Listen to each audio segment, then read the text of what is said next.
This be a migration home to a place where saxophone tones sing the blues, where the sky is made of jazz so it rains in improv, where club mixers bellow from turntables to speakers making legs go crazy in exuberance as we dance our pain away. This is where music is made.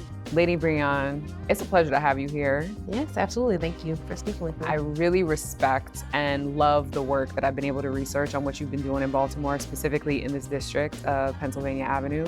But I want to start from the beginning with you. Are you raised in Baltimore? What is your story when it comes to your relationship with the city? Yeah, I'm a Baltimore girl through and through, born and raised. Indeed. You know, Baltimore is one of the last standing Black cities. Okay.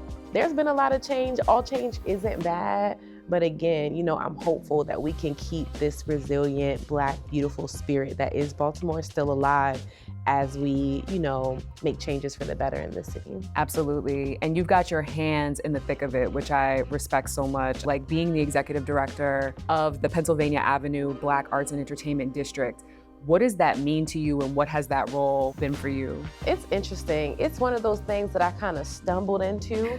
You know, I would be lying if I say, yeah, I set out on a mission to better this world and this was my way. There are so many Black creatives, poets, artists who poured into me and created a pathway for me to be able to be a professional artist. So it always felt like appropriate that once I became of age that I would give back in some way. We are people darker than blue, bleed purple and Oreo hues, souls kaleidoscope, dope spirits dipped in gold, so we feel in color. Right, when we think about cultural equity, when we think about the beautiful, rich arts and cultural industry that is in this city, community that is in this city that doesn't get the kind of support it deserves, we recognize how instrumental an institution like the Black Arts District could become. Culture, a city baptized in a cornucopia of melanated magnificence. We be the future's image, picture perfect even in our imperfection. This still life celebrates the fact that we are still alive. We poets making monuments of microphones. We speak into existence, concentrating in arts community made family. We be the Black Arts District, which means we bad. We so bad, we good. James Hamlin and the Avenue Bakery are two time capsules on Pennsylvania Avenue. This strip was the former business district for Black Baltimore in the height of the civil rights era. You cannot have a solid community without a viable business district. Yeah. Like the letter, I'm making several waves. I know the mission is same. Small businesses, movies, and of course, the Royal Theater all added to this neighborhood being the center of arts and entertainment at its height.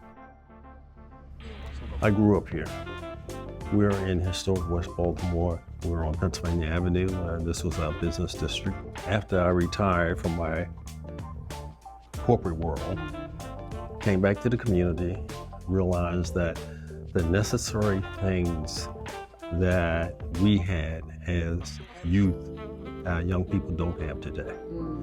And so the whole idea is to revitalize our business district to create economic opportunity and change the environment that our young people are growing up in. So the anchor chosen was the Royal Theater.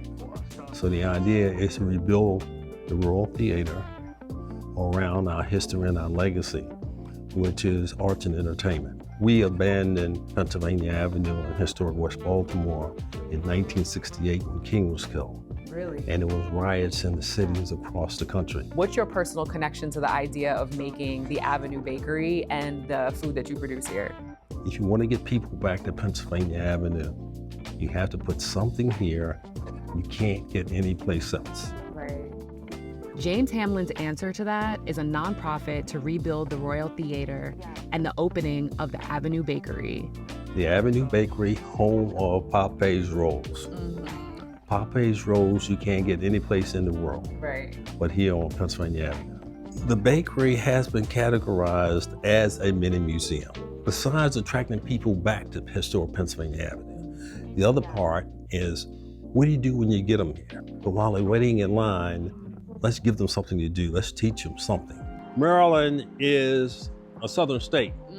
and that the heart of the civil rights movement was right here. See, that's King in a parade coming down Pennsylvania Avenue. Wow. You've created this timeline here, literally in the front of your bakery. And so the idea has been to educate our community on our history and our legacy.